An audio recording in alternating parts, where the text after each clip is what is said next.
Okay, I'd like to get started first with just giving you a little bit of an overview about the Small Business Development Center. The Small Business Development Center here in Pennsylvania, we have a mission to help businesses start, grow, and succeed. And we do that through our one-on-one business consulting services.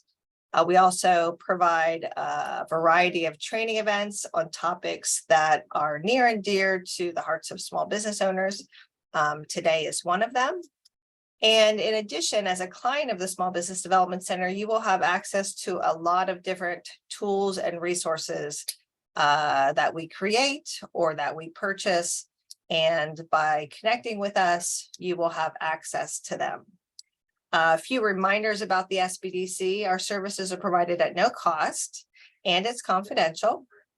All that we ask is that you request our services. And our training events typically are no cost or at least low cost.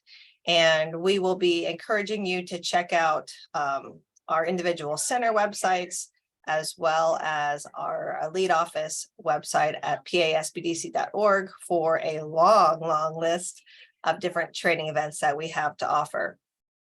When I talk about tools and resources, the Small Business Development Center, we actually purchase many databases that we use in our one-on-one business consulting services, business lists, industry research, market research. And so again, we ask that you connect with us, become a client to have access to those.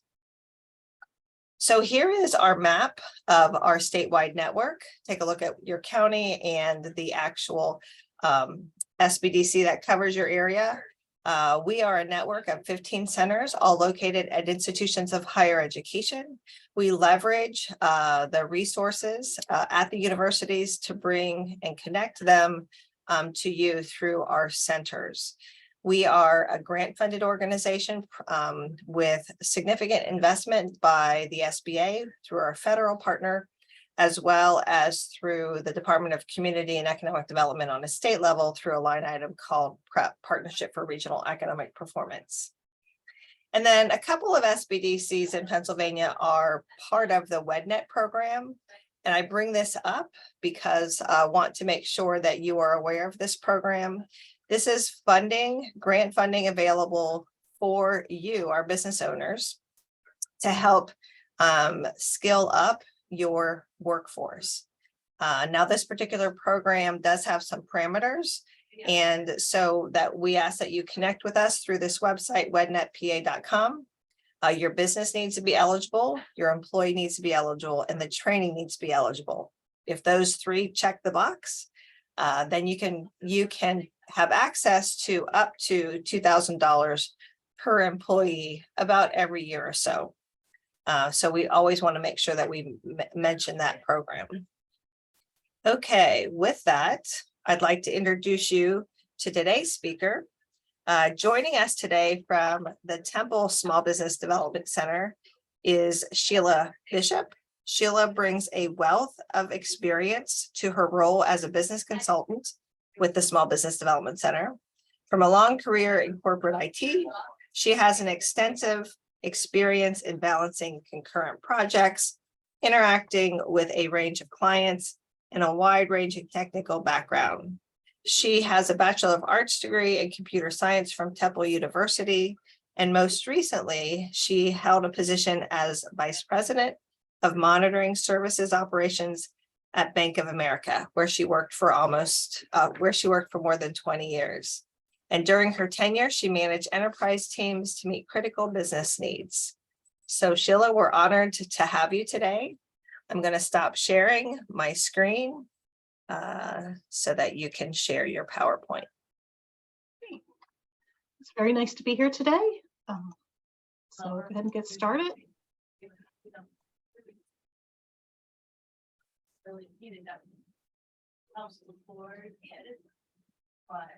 Okay, so today we're here to talk about understanding cybersecurity.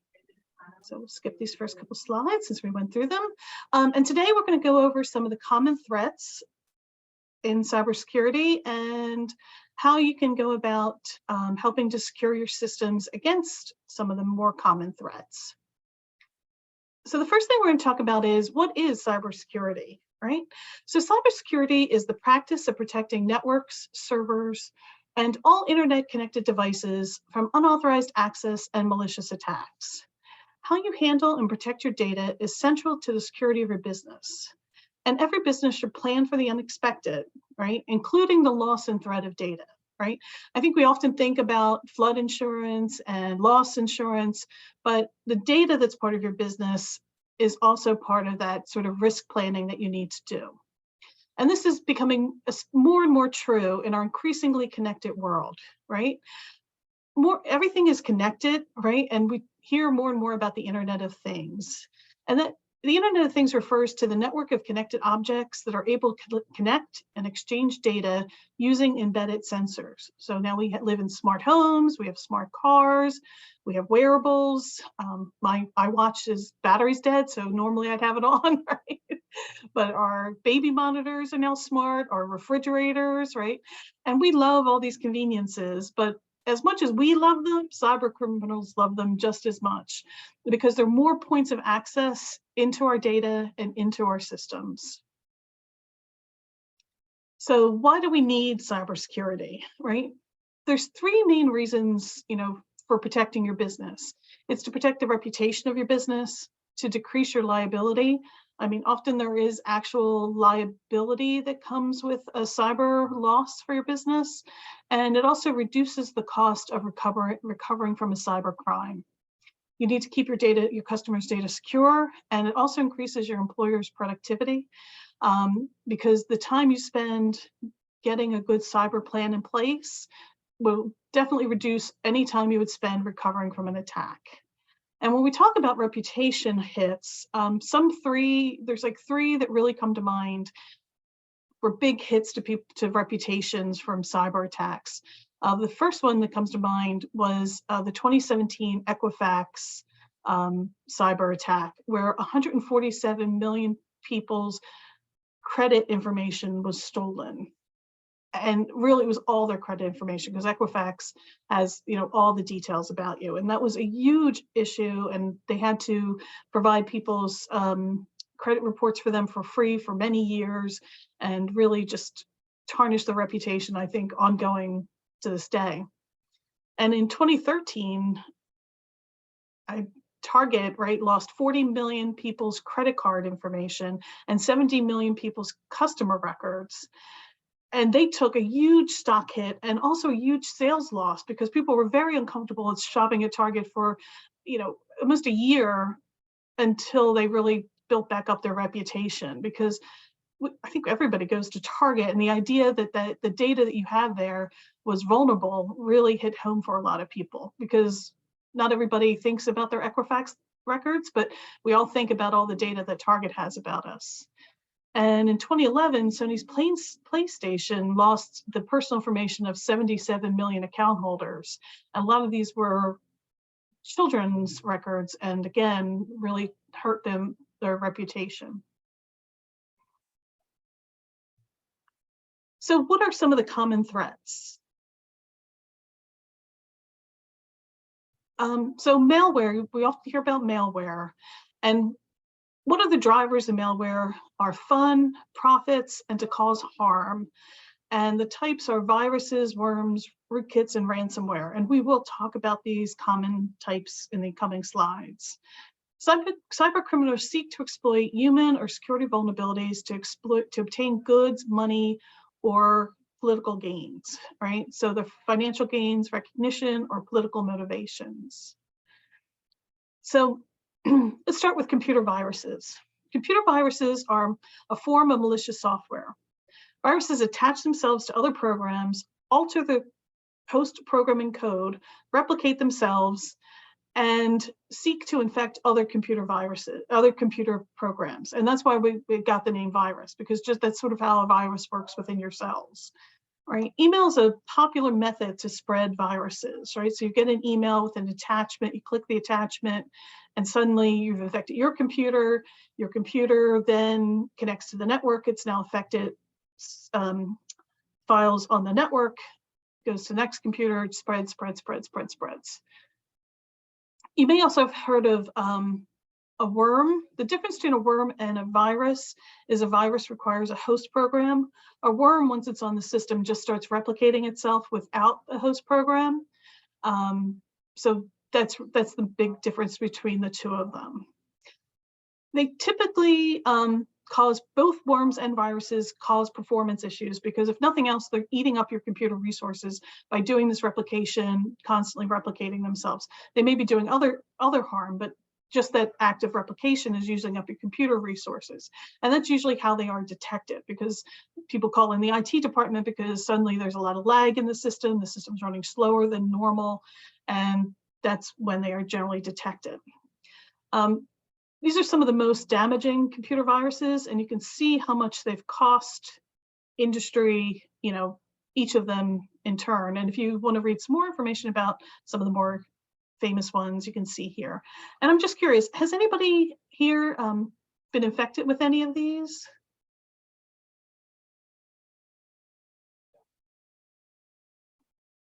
Because I came into work many years ago. I came into work one day and I had an email with the "I love you" title, right? And I didn't immediately think computer virus. I thought HR issue because it was from a woman I barely knew, that I barely knew that I'd worked on a committee with. So I called my boss over and was like, what should I do with this? And as we were talking, because it was early in the morning, I suddenly heard all around me, all the other people who had the same, emails with the same title. And how it was replicating is you would get the email with the "I love you" on it. And if you click the link inside, it would go through your contact list and send the email out to everybody else and just start replicating itself throughout the corporation. So yep, they definitely can spread that way. So there's also rootkits. Now, rootkits were originally kind of invented by systems administrators themselves as a backdoor way to get into systems when they couldn't get the password or that type of thing. But they got out into the world and started to be used for malicious purposes. And what they do is they allow the malicious actor to get access to the administrative functions of your system where there should not be allowed to have that access. They're a set of tools as opposed to a particular virus or that type of thing. And since they get administrative access to your system, so they can become your system admin or they become root, they can go behind themselves and hide the traces of, they can hide their tracks. So they often sit undetected for quite a period of time. And they're usually used to steal passwords, data, and computer resources. So this is often used for somebody who wants to set up a bot network and steal resources from other people to be able to run some kind of bot network and not use their own resources to do it. And, and a very famous case of rootkit happened in 2005, back when we were all burning CDs to make playlists, right? Before streaming became our main way of getting to music. Sony felt that they weren't getting all the money that they should from all the people playing their music. So they started publishing their music CDs with a free music player.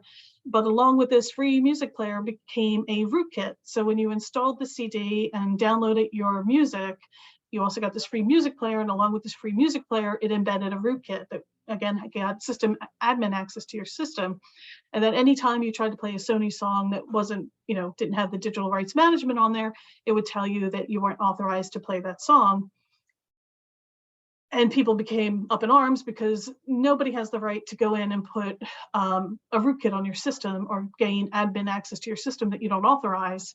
So there was a class action lawsuit taken against them. They then issued software to remove it, and many people's systems became bricks. They broke the operating system, and then another class action lawsuit was brought against them. So it was a very bad reputational hit against them, and it was also a costly hit.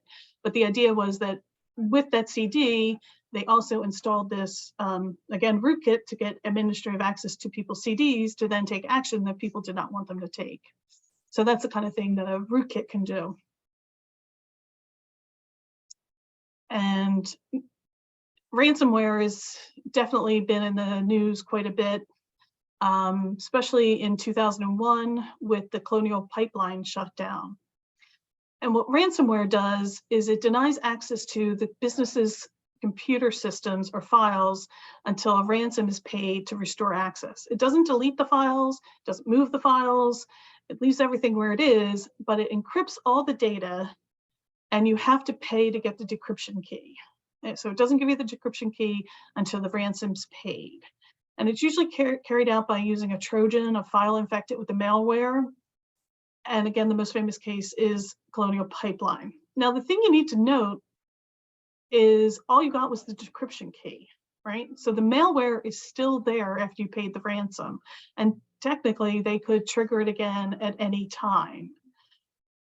So that's a real concern, right? So really, after you've triggered it, you almost need to rebuild your whole system, trying to find like a backup where you don't have the malware, because a common, and my understanding is this is what happened in Colonial Pipeline, is commonly what happens is they deploy the malware, they let it sit for a good long period of time until basically all your backup copies are infected with the malware also, so that you don't have a clean copy. So that's something you need to think about when you're taking backups, making sure you have offsite backups, that you have ones from different points in time so you can recover. The Colonial Pipeline is a really good case study for things to think about when you're putting a cyber plan in place, right? A cybersecurity plan in place, because the way they got access into the system is they used an account that was still in place, but was no longer, used, right? So that was bad user access management. Then they did the Trojan that somebody in the company fell for, right? So that's bad, cyber awareness of the employee standpoint. And then they didn't have a good backup strategy or a good recovery strategy, right? So it is a real case study to take a look at to see, along with ransomware, understanding what ransomware is, it's a good case study for thinking through a cyber plan. And then there are web-based attacks, right? So you have denial of service attacks and distributed denial of service attacks. And a denial of service attack is when basically the malicious actor just floods your system with requests, right? It's an attempt to make your server or system unavailable by just flooding it with requests. And the difference between a denial of service attack and a distributed denial of service attack is that in a distributed denial of service attack, the attack is launched from multiple sites, right? And pretty much they're all distributed denial of service attacks now because of the prevalence of bots. Back in the day, a lot of them were just distributed service attacks, but now they're pretty much all distributed style denial of service attacks. And these still do occur. In January of this year, the Christiana Care system was hit by a distributed denial of service attack by a pro-Russian hacking group that was attacking a lot of hospitals and in the country. And they were like shut down, I think, for 3 days from being able to, access service customers through their online portal, and just basically had to, reroute all that traffic away before they could start to service their customers again. So these are constantly happening. And it's a relatively, like I said, with bot armies and stuff, it's a relatively inexpensive way for people to attack a system. And then there's cross-site scripting is an attack. This cross-site scripting and the SQL injection and the path traversal are all like website-based attacks. It's an attack that occurs if malicious code is submitted within a comment in a way that when the next user's browser tries to display the comment, it executes the code, right? So then that code could do anything, could try to retrieve data, it could delete your website, it could display malicious data on your website, it could reroute your website to like a pharmacy website that you don't want to go to, that type of thing. Online forums and social media platforms are usually prime candidates for this. And so are websites that just allow users to comment without any review of the comments before they get posted. So comments are good on your website, but it's usually a good idea personally, I think, to review the comments before they're just posted directly to the website. And then SQL objections are when the attacker submits data to the system that includes SQL comments rather than regular data, and then the SQL code gets executed, sort of like the cross scripting, except at this time it's SQL code that gets executed, and then they have access to the data in your database and can pull back whatever's in there, maybe user data, it could be your inventory data, whatever you have in your database. And path traversal is when they're trying to get outside your website data into your operating system data. So in a way, it's like trying to cross-site scripting is, just being able to run code, any kind of code on your website.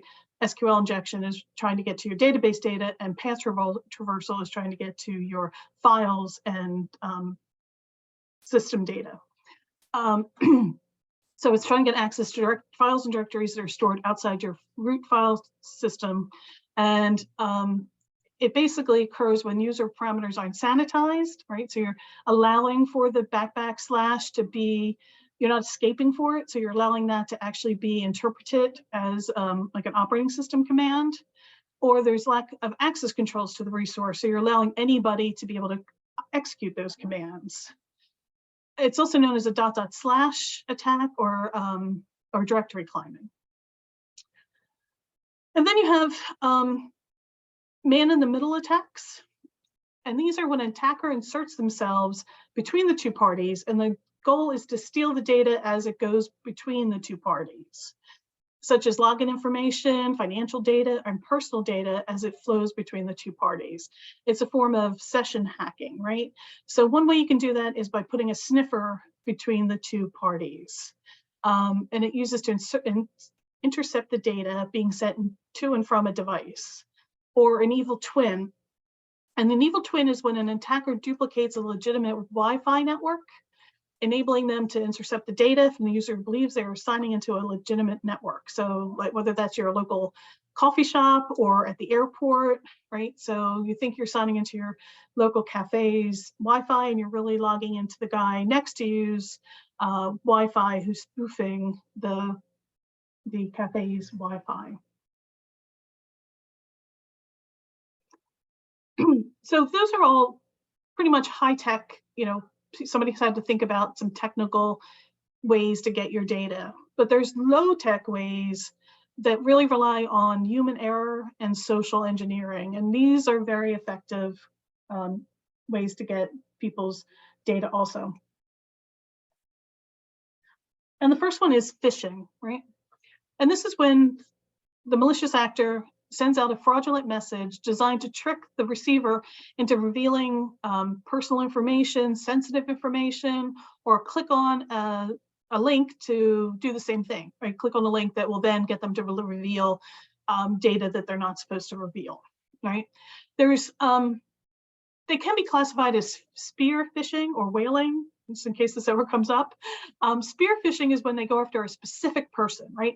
So instead of just trying to get anyone in your company to reply or give them the personal information, they go after Mary in accounting, right? And generally when they're doing spear phishing or whaling, they do some research on that particular person, right? So they might find out that Mary in accounting's son plays soccer and that she also likes bowling. So in the email that they send to her, they may say, oh, Mary, can you please send me the all the social security numbers for the people who've made sales in the last quarter. By the way, I was really happy to see that your son won the local soccer competition, and I can't wait to see you next week at the company bowling competition. And that makes Mary feel a little more comfortable, like, oh, okay, this must be somebody I know, even though the name doesn't strike a bell. That's kind of spear phishing. They're going after Mary specifically, and whaling is if they go after somebody big in your organization, like the CEO or the chief financial officer.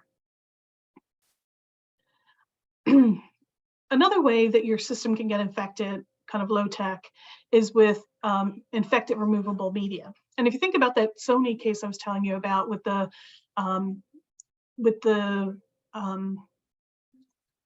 where they put the rootkit in, that was basically infected removable media, right? You put the CD in thinking you were going to get your favorite tunes, and instead you also got a rootkit, right? Because on that CD, right, you looked at the CD, you couldn't tell what was in it until you put it in your system.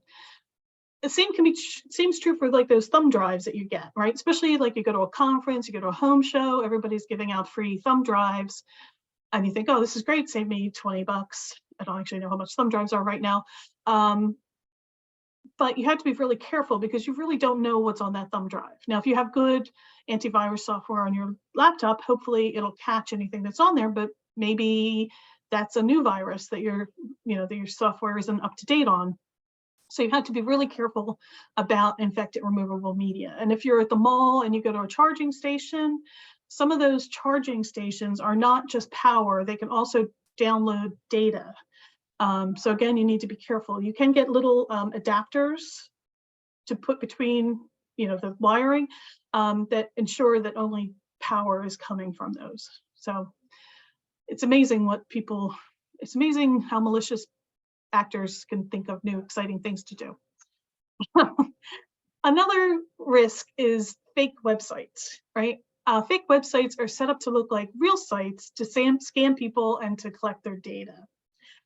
Some examples of past incidents of fake websites set up to scam people. It seems like this is a big thing that people do to fake DMV sites, right? Your motor vehicle site. Because you think about all the data you give the motor vehicles department, you give them your license number, your address, maybe your social security number.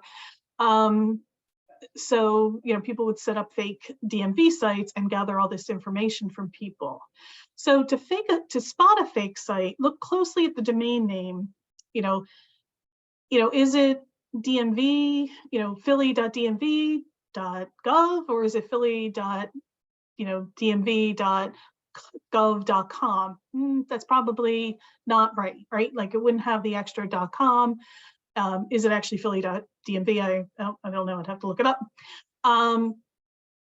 Does it make sense that that's it? When you're on the site, what's the quality of the site? Is the spelling correct?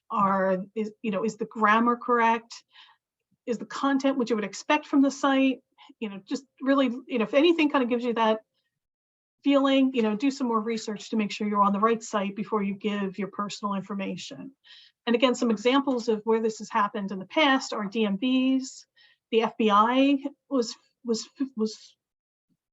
faked out. Somebody set up an FBI.com as opposed to FBI.gov. And I think because we're also used to typing in .com so often, that worked. Even though if you think about it, FBI is a government agency, so should have raised red flags for people. And even the BBC was spoofed. Now that one, they weren't really trying to get people's information. They just didn't like the political bent of the BBC. So they set up a fake website and, came up with their own political bent for it. Another really low-tech way that people try to steal people's cyber technology and just their business information is impersonation, right? They dress up like delivery people. They dress up like your facilities people, contractors, right? And then they steal laptops, hard drives, papers off people's desk. And this is again, just having your team and your employees be vigilant about, not being as friendly as maybe they normally are. Have them check people's badges, have them check to see if work is supposed to be being done in that area. Way back before cybercrime was as well known and well talked about in the industry, back when I started my career, those many years ago, I had gone up to IBM to like one of their research facilities because they were showing us kind of the latest technology. And they were the most vigilant people, just the regular employees that I had ever seen. They would stop, just the employees stop and ask you, because I guess they would stop and say, can I see your badge? And I was really surprised because I had never been anywhere where people, just the regular employees, would stop and ask. But I guess they were ahead of the curve in making sure that their data was secure. And they were very polite about it, but I think they really had the idea back then that we all really need to have now. And same thing with your files that you throw in the trash. Really think about, should it be in the trash, or should I be shredding this with a crosscut shredder that nobody can put back together?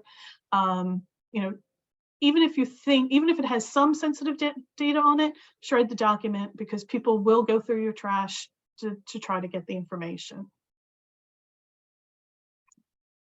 And then I think we've all, been on the receiving end of some scareware or attempted scareware with those IRS calls, right? So scareware tries to use shock, anxiety, or threats to manipulate people into actions that allow cybercrime to occur, right? And even though that happens at home, it can happen in your business too, right? And it could be low-level scareware, right? Like, you need to tell me this information right now because the CEO is demanding it. Just have, again, your employees be really aware of cyber crime, cyber security, and good data management, because you don't want somebody to be giving out data that they shouldn't be giving out just because they feel threatened on a call, right? Always follow up. And then there's just good old-fashioned gossip, or eavesdropping is shoulder surfing, right? Be aware of your surroundings. I always say I'm generally not going to do anything with the data, but if you sit down next to me on an airplane and you bring out your laptop, I'm going to go, what are you doing over there? Because people are curious, and even if they're not malicious, even if they ever hear what we're talking about, they may just talk about it. It may be information you don't want to get out in the public.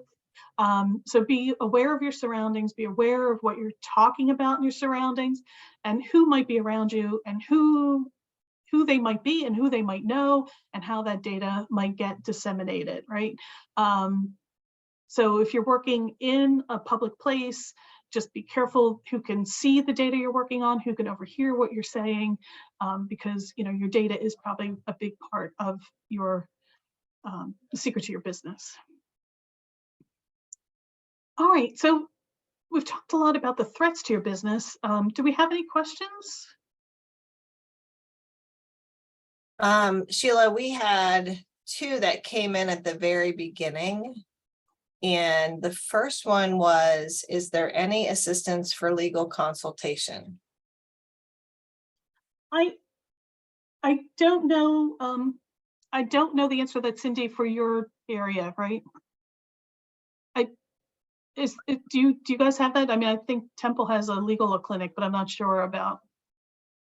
Yeah, we would probably utilize the Penn State Law Clinic, and I'm not sure if they have cybersecurity assistance or not, but I certainly, we certainly could check into it.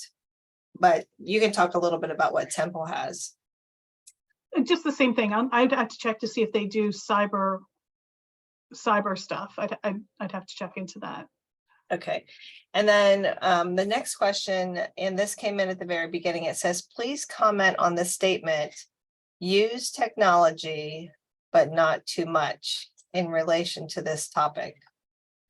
Well, I think that's always the case, right? You never want to use technology just because it's cool, right? And I actually do a webinar on WordPress, and that's one of the things I tell people too, right? Like, you can put things on your don't pick a theme just because it has gamification or a music player if you're a lawyer, right? Because it's probably just going to slow down your system, right? You want to use the technology that's right for your business, and you want to make sure you've deleted anything you're not using, because everything you have on your system is a point of entry, right? So if you're not using something, maybe back it up and then delete it, right? Because you want to be able to manage the systems that you have, because that is part of a good cybersecurity plan too, right? Documenting all the systems that are part of your business, and then making sure you're tracking, what you're doing to keep those secure. So I would definitely say that you want to, not have something in place just because it seems like a neat thing to have in place. Okay, and then we have one that I'd love to know more about that phone charging block. Oh, it's just a little, I don't have it with me because I don't have my big purse, but it's a little doohickey about this size. And basically there's a US port on each side, and it stops data from transmitting. And I think you can get them on Amazon. It just stops, like I said, it stops data from being transmitted and only allows power to go through. Great, thanks. What are the top 5 best, simplest, cheapest ways to prevent issues? So for example, keep malware and antivirus software current and multiple backups. Yep. So let's go through the next section, securing your systems, and then we'll see if that answered the question. Okay. Okay. So now that we talked about all the threats to your system, let's talk about what you can do to help secure your system. So if you have a website, you absolutely need to make sure you're using SSL. Although really anymore, it's not SSL, it's TLS, transport layer security, but I think that just doesn't roll off the tongue like SSL, so people still refer to it as SSL, right? It was first developed in 1995 by Netscape to ensure privacy and data integrity.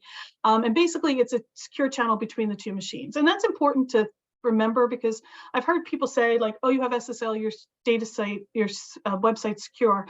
And that's not what it says. It's basically saying that the data between, that as it's going across the wire, is secure. And you can determine if your site has SSL if the URL has HTTPS, or if you see that little lock up at the top.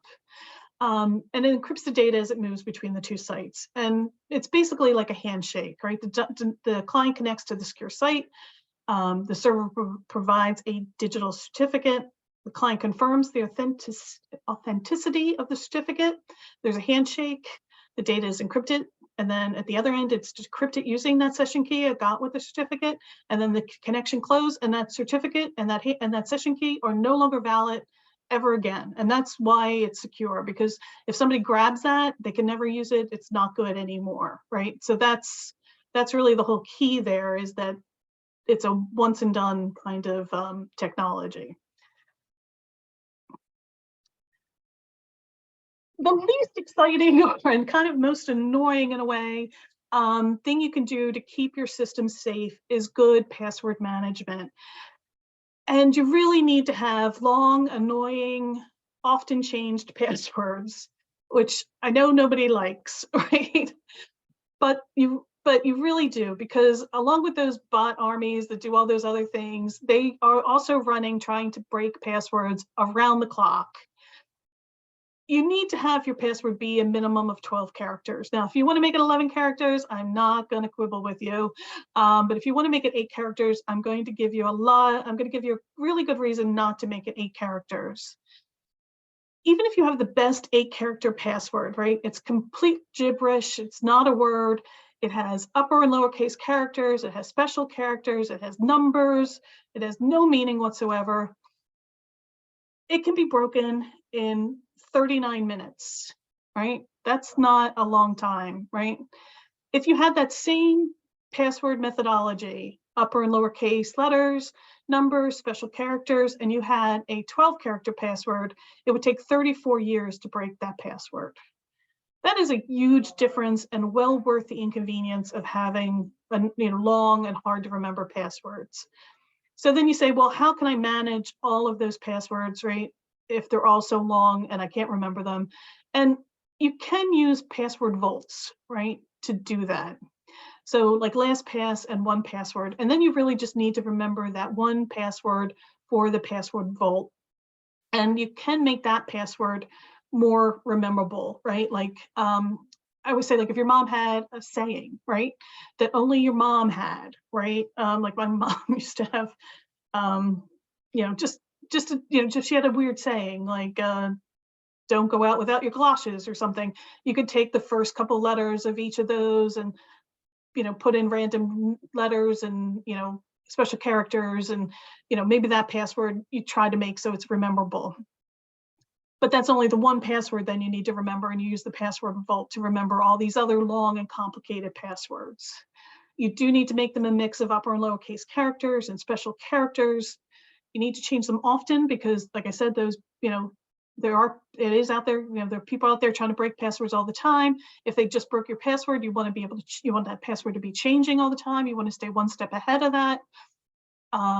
You want to use multi-factor authentication whenever possible. If your bank says, please set up multi-factor authentication, you want to do that, because what that does is it makes your access to something not just something like your password, but it makes it something and something you have, right? So your password, and then when you log in, your bank or whatever is going to send you a code, and what that code is saying is it's going to go to your phone, and what it's saying is, do you have your phone? I mean, it's saying it's sending you a code, but what it's really asking is, do you have your phone? Do you have this phone that we've established is something you own, right? So what it's really authenticating is, do you know the thing you're supposed to know, and do you have the thing that you're supposed to have?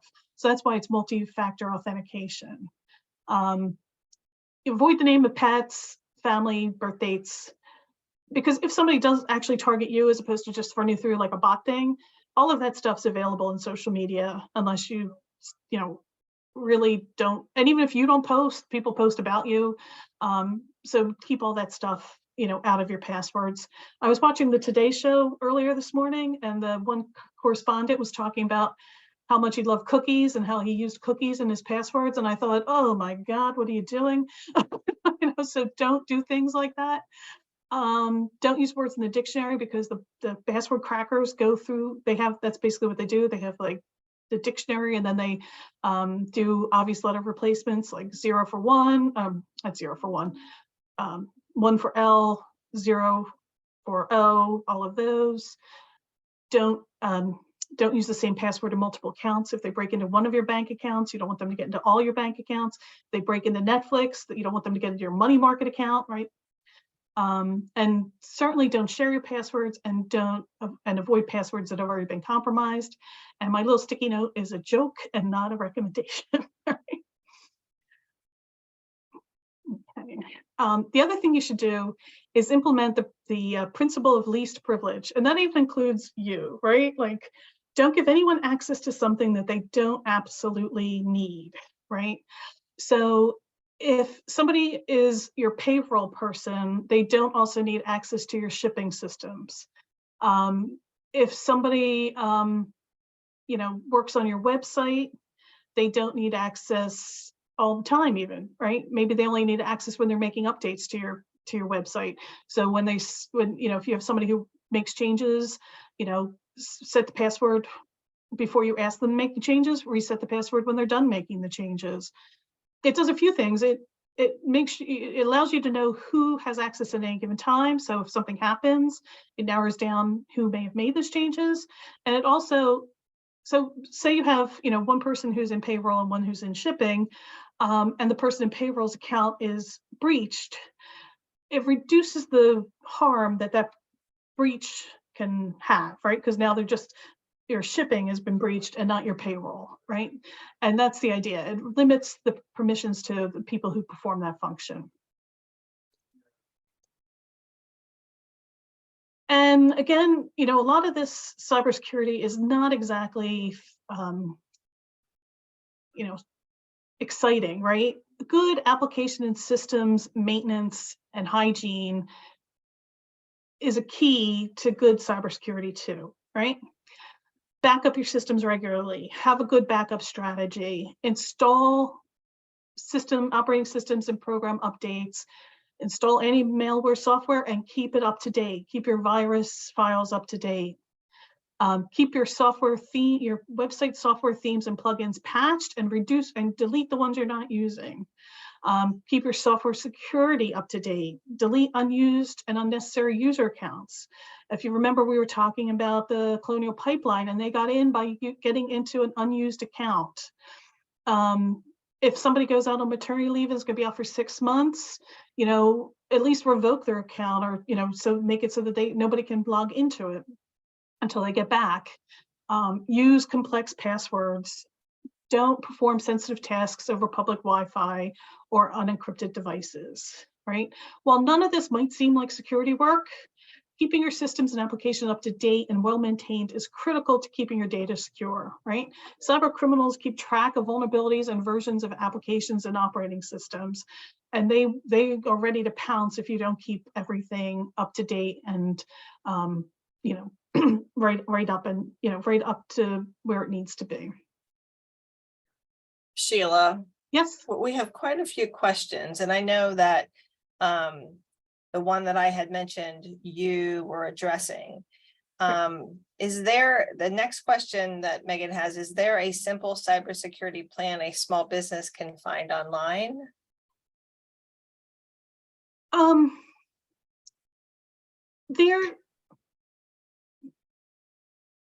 There is, I don't, after we get through this, I can show you where there's, it's like CIS, there's a CIS, it's a nonprofit, CIS.org, that will walk you through like how to take inventory. Like it just has like a downloadable document that'll talk about like how to take inventory of your systems, and then how to rate the threat, right? And then like how to put a plan in place. Okay. Jeff just made a comment about the top way is to stay current on all updates. Yeah, I would absolutely agree. Yep. And then another question Megan had is SSL needed primarily if you are capturing sales info, etc.? And then she has an additional question. What if you only receive email inquiries? And she says SSL is expensive. It's a couple $100 extra through GoDaddy, she thinks. You may want to check on that, because most of them now are including SSL along with the hosting, because it's just become a competitive advantage. At the end of my presentation, there actually is a how to install SSL. But there's two reasons you want to have SSL, both for security and because Google, if you don't have it now, penalizes you for not having it and will mark your site as a security risk up at the top, right? So even if you're not taking in secure data, but email is considered to be secure. Like if customers don't necessarily want their email to get hacked either, right? So if you're taking in any customer data, I would say you want to definitely have SSL on there. But again, even if you're not taking any customer data and you just have a business site with data on there, Google also penalizes you for your SEO if you don't have SSL on there. Great, thanks.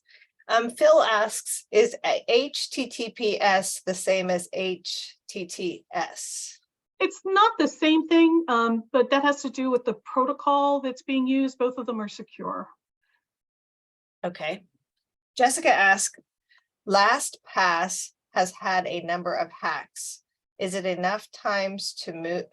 Is it enough times to move, or is it okay to stay? Yeah, I do use FirstPass because LastPass is hacked all the time. As far as it's known, nobody's gotten to the data, but it is definitely a giant target, right? Mm-hmm. Megan asks, I'm just gonna say, like I did work for Bank of America, and I'm gonna tell you there was constant attacks on it, right? Because it's Bank of America. So it's one of two things. Because it was Bank of America, we were so cyber aware. And I wonder, you know, so you could go two ways with LastPass. They are probably so cyber aware that will anybody get in, right? But also they are attacked all the time. Next question from Megan. Can a password vault be shared in different levels of access with key staff, like 3 managers? So I'm guessing you're asking for things like root password? I would say no, you should not share passwords, but I'm wondering if you're asking for things like the admin password. Admin passwords are always something tricky on how to manage that, and because if that's what you're asking. I mean, if it's just a user account, you should never share the password. Even if it's an admin account, it may be better to just set up different accounts. If it's like root on a Linux system, there's all kinds of different ways you can set up the access so that, you know, no one person knows the whole password and things like that. Okay, Tony asked, considering the last past security breach recently, are third-party password vaults really trustworthy? Yeah, I think that was the same question as before. Right? Okay. Is there a certain number of security analysts / engineers to hire depending on the size of business? It's really hard to say, just depending on the size of your business, because it also depends on the type of your business. If you're working with financial data, you would need more than if you were, you know, maybe selling just, you know, clothing or something like that. Because if you're working with, if you're a financial services business, you have more legal liability, and you should have more, you know, more security and more security aware, and you probably need to actually report to the government more about your security than you would in other types of businesses. So it isn't just completely dependent on the size of your business. Going back to Megan's question about the 3 different managers, she said, my question was related to an admin account, in parentheses, owner versus manager controls. Yeah, I'm going to say there's no good answer for the admin accounts, right? About how to manage those. Okay. And then how safe is Google Password I Manager? honestly don't know. I honestly don't know how safe Google Password Manager is. Sorry. Okay. All right. That's all the questions for now, Sheila. Thank you. You're welcome. Okay, so so another way to secure your connections is with a virtual private network. And a virtual private network allows you to remotely connect your systems over the internet in a secure and usually encrypted way, right? So it's a tunneling protocol that exists over your existing networks, and it connects through a tunnel over the internet, and it prevents data sniffing and the disclosure of private information. And it's called a virtual private network because a real private network involves you owning T1 lines, right? Those big giant phone lines that you see them dig into the you know, up the roads. And the only people who usually own T1 lines are like defense contractors and the government, right? So what it does, it makes it like you're on your own private T1 line through software. So so the data going through is encrypted. It's like that SSL connection. So it's encrypted. So if you had a man in the middle attack, if they were capturing your data, they're going to get the encrypted data and not be able to do anything with it. It will slow down your system because, again, it's constantly encrypting and decrypting data, but it does make your data more secure. I'll run a little close to time. And then there's also firewalls, right? Firewalls provide a method for enforcing access control policies. These are things you put kind of in front of your systems. They can be physical devices on the network or implemented at the server level or even the application level. And they manage and control the network traffic, right? They do packet inspection. If you have a very secure system, you can actually set up 2 levels of firewalls. One that's outward facing to the public and one that's inward facing to your business. And then what you usually have in between them is the applications that need to kind of interact between the outside world and your business. So like your file transfer protocol, your website servers, and your mail servers. So stuff that you want to really scrutinize before you allow into your business. Personal firewalls will usually protect only the computer on which they're installed. And most Macs and PCs have built-in firewalls. They're relatively rudimentary, but they will shield your computer from malicious cyber attacks. But if you want, an extra layer of protection, you can purchase and download personal firewalls, and you can purchase like website firewalls and things like that, the additional layers of firewall protection. And like anything, the world's constantly changing, and there are new security threats. One of the big ones that's been emerging is something called supply chain vulnerabilities. So a lot of things we've been talking about so far were kind of point attacks, right? Malicious code got in, it was kind of a point attack. A supply chain attack is something that's kind of in fundamental code that goes across multiple applications throughout your system. Some of the ones that happened in recent years were SolarWinds and Log4j vulnerabilities. And the Log4j one particularly was in the Apache and Tomcat code. Those I'm not going to think of the word, are in all kinds of software, database, middleware, front ends, and basically it was a nightmare to remediate that vulnerability, because they were also in legacy systems, because the vulnerability went back to the very beginning, well, not maybe the very beginning, but multiple versions back. And much of the legacy systems hadn't been touched in like 10 years. And it brought up the question of, if we have to upgrade this core piece of software, is it going to break this application that hasn't been touched in 10 years? It took months to resolve the Log4j issue. And that's what a supply chain vulnerability is. It's something that's across your whole company, touches everything. And really, it just really drives home that while you hire cybersecurity people to work in your business anymore, all of us need to be cyber aware and be cybersecurity people in our own business too, right? You can't just have one person thinking about it anymore. And then, we've been hearing more and more about AI bots and AI applications that are becoming more and more prevalent. And it's raised a new attack, which is data poisoning. As opposed to poisoning applications and infecting applications, now the new attacks are injecting corrupted data into the AI systems to skew the results. So now, we need to put in checks for that type of thing, which we hadn't really done before. There's always been issues with data, noise in the data, being able to have normalized data, but now there needs to be checks that somebody hasn't actually maliciously gone in and poisoned the data.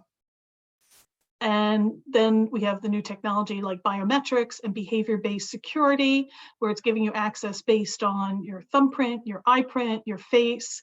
And it had been thought that that was the most secure, way to get access, and that couldn't be worked around. But then people found a way to actually be able to scrape that off your phone, off of systems, and then break in using what they've scraped off, the files off, and use that to break in. So now that's something that also needs to be planned for. And then there's cloud security, right? So I would say when I started, way back when, our storage, and I worked at a data center, and the storage room was huge, maybe this not quite the size of a football field, but pretty close.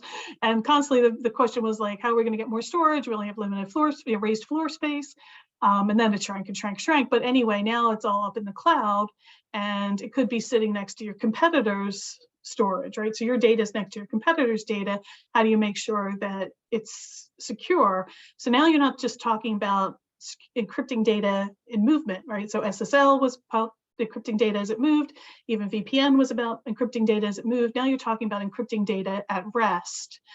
So that's new, new threats as they come up too. And there's a link down here for if you want to keep up with kind of some of the emerging threats that are out there. And here's some additional resources. Like I said, how to get an SSL certificate. some information about VPNs, a link to about cybersecurity for small businesses that might also help with the plan for the cybersecurity, some information about cybersecurity. If you're using WordPress, some information about WordPress security. So I think we have like 2 minutes, but do we have any more questions? So Richard has a question, Sheila. It says Mac users have traditionally thought their laptops as low risk for viruses compared to Windows users and have not prioritized antivirus software. Do you have an opinion on this belief? Yeah, and a lot of that has to do with the fact that they haven't been used for business as much as PCs, right? So that they're not as prevalent in the workforce, and they're, but it's like anything else. Once somebody feels like they can make money out of attacking them, they'll be attacked. I don't think they're inherently more secure. I just think right now that it's felt like there's not a lot of money to be made attacking them, right? That's interesting. Okay, so Jacob has just wanted to pass along. He uses Bitwarden for a password manager and a password generator. And he says it has a corporate function to share passwords with other trusted accounts.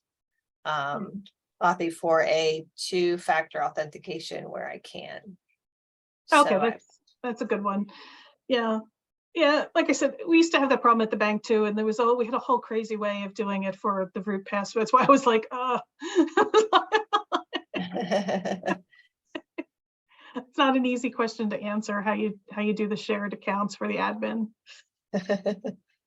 And then the last two, I think, are basically for me. The links, the hyperlinks that you have in your PowerPoint presentation, we'll make sure that everyone has them, and I will send them out.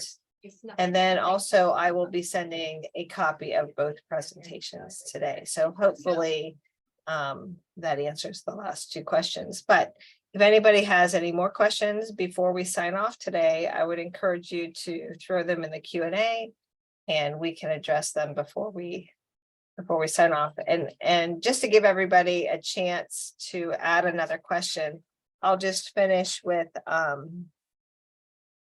well, first of all, thanking you, Sheila, for being with us today.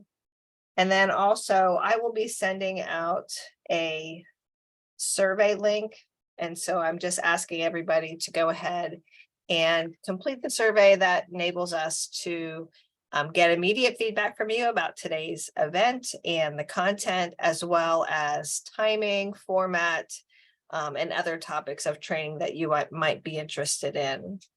And then you'll also receive our PowerPoint and the recording, but not right away. We have to let that kind of process through before we get that recording. So you'll either get it before the end of today or before the end of tomorrow.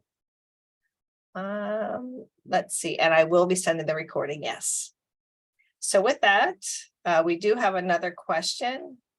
And that is, there was mention of checking to see if email were subject to SSL certificate. Did I miss that? Oh, no, I was just saying, if you're collecting people's email, you should be using SSL also, because you should consider any user data to be something you want to keep securely. That's basically what I was saying. Okay.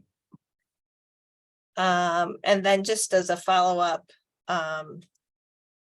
there are hyperlinks in your PowerPoint, but we'll make sure that everybody gets those particular links directly. And I believe that's it. So Sheila, thank you. And thanks to everybody who joined us today. We'll look forward to having you at future events.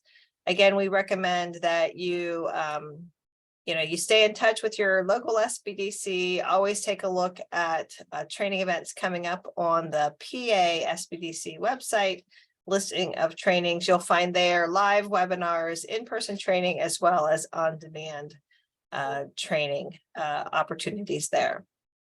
So with that, thank you, everyone, and we will see you all soon. Thanks. Have a great day.